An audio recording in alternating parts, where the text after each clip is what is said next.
Radical cleric Anjem Choudry, one of the founders of the controversial Islamist organisation Al-Muhajiroun, and by Julie Saddiqqi from the Islamic Society of Britain.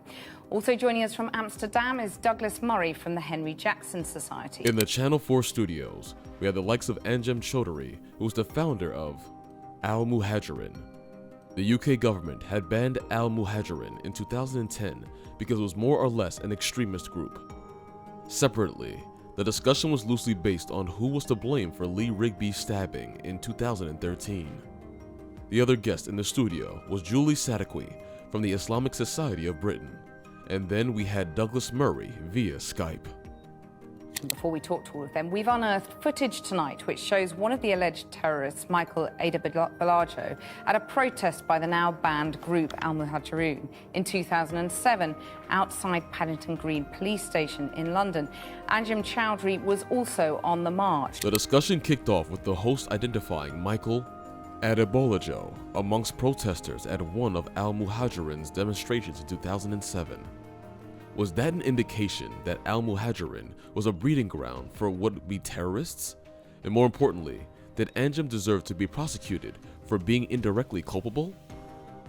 The suspect and another accomplice were ultimately convicted of killing Lee Rigby.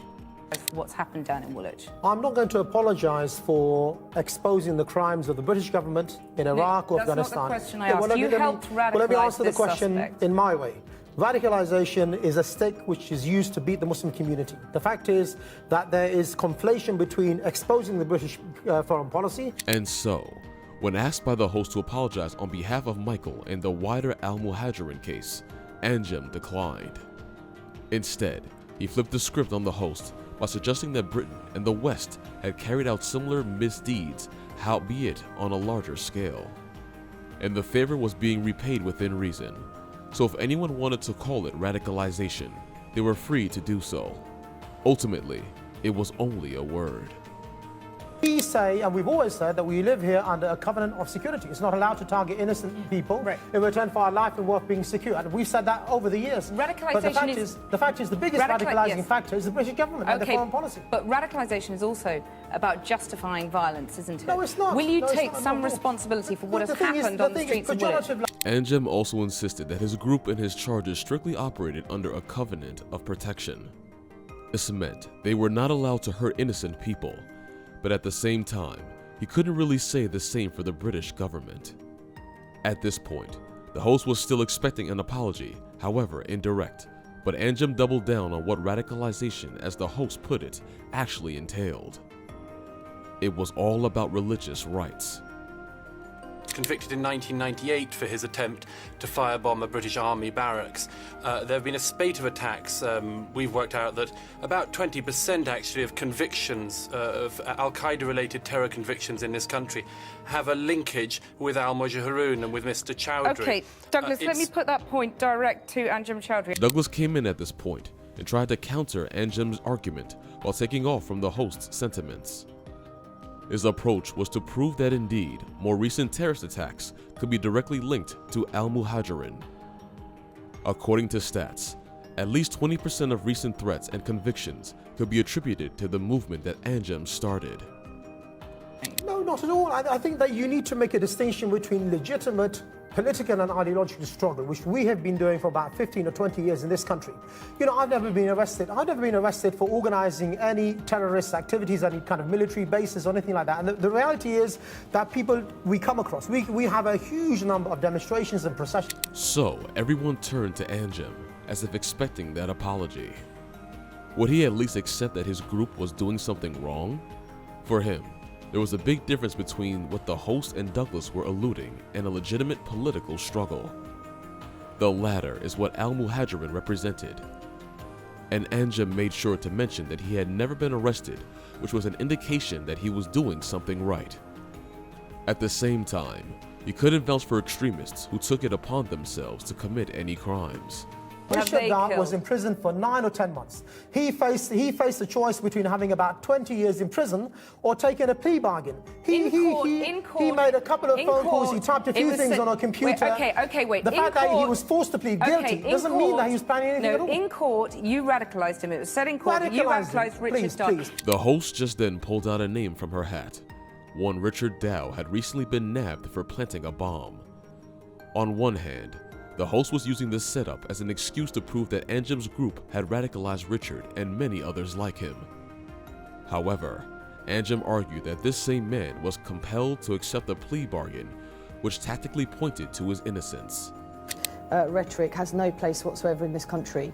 You know, what we saw yesterday and what we're seeing with the likes of the English Defence League, you know, for me, in both ends, they are trying to divide this country in a way that we won't stand for. You know, the good hundreds and thousands of good people in this country, you know, Al-Muhajiroun and any of his offshoots have always only ever had tens of people, not hundreds, not thousands. Julie was then allowed to weigh in on the discussion. Her anger was mostly geared towards distancing herself from the fiery rhetoric, as she put it. Just before getting to her point, she condoled with Rigby's loved ones, and then squarely went on to deny that groups like Al-Muhajiroun represented the majority of Islam in any way. To her, such groups were in the extreme minority. Fearful today? I mean, I think Muslims do feel vulnerable today, and you know, some mosques were attacked yesterday, and we're hearing all sorts of other stories coming through. And of course, we have to all remain calm and measured to make sure that these things don't escalate any further, because that's obviously something that we don't want to see in this country either. So I think Muslims do feel vulnerable today. And how about reprisal attacks from far-right extremists who were retaliating in kind against Muslims? Julie noted that there had indeed been reports, but she also called for calm. Nobody wanted a situation which could devolve into something more tragic and devastating. And Julie made sure to point out that many progressive and mainstream Muslim organizations had come out to condemn the killing of Rigby. Almost none of the British nation, I should think, is terror-struck. What we are is united in disgust, Muslims and non-Muslims. You know, it's extraordinary, really, for most of us, because we've all witnessed Mr. Choudry and his group for many years trying to provoke the British people. He's got on his record not only... As such, earlier on, David Cameron himself has suggested that the attack would galvanize the nation. And to add to that sentiment, Douglas insisted that the nation was not living in fear. On the contrary, the people of Britain, whether they were Muslim or non-Muslim, were united in disgust, as Douglas put it. Once again, Douglas pointed the finger at Anjem, who had so far denied any culpability in the attacks, not least a few others that had been reported. Non-Muslims is not to be provoked by Mr. Choudry, not even when he says, as he did earlier this year, that his £25,000 a year that he gets in benefits from the British state is what he calls jihad seekers allowance. If I may make one point. Okay. Mr. Choudry was almost certainly better paid than drummer Rigby. That fact is something that we should mull on. Douglas went on to put down Anjem and what he represented in strong terms. In not so many words, Douglas was simply saying that nobody likes or buys into the ideology which Anjem was peddling, not even Muslims themselves. Douglas even went as far as mentioning how the British government pays Choudry by way of welfare support and irrespective of his hardline stance. Well, let me just say, first of all, that Douglas Murray... wait a second. Douglas Murray is talking rubbish. I'm not getting 25k a year. We'll leave I'm that not aside. on JSA for your information. Leave Check that your facts. aside. Yeah, we'll and she's talk wrong about as well. but We don't these have suspects... 10 or 100 members. Okay.